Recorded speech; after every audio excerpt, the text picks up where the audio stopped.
Noon daw unang panahon, kapag nakitaan ng ngipin at buhok sa loob ng obaryo ng isang babae, sinasabi daw na kambal na bata ito na hindi nabuo. Ngunit paano ito mangyayari kung dalaga ang babae?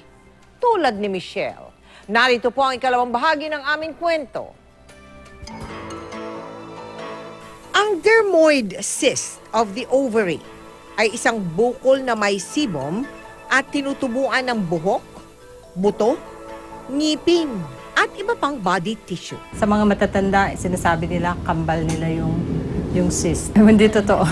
Ang mga babae na nasa kanilang reproductive years, mga nasa edad 15 hanggang 40 ang madalas tubuan ng ganitong tumor. Quite common itong dermoid cyst sa lahat ng mga cyst sa ovaries. Lalo na nga sa mga pasyenteng hindi nila alam na meron silang cyst.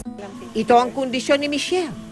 Ngunit di tulad ng ibang ovarian cyst, mas malaki ang tumubo sa dalaga. Lumalaki talaga sila ng halos parang most of the time medium size lang. Ito lang talaga ang isa sa mga dermoid cyst na nakita ko na lumaki ng ganito kalaki.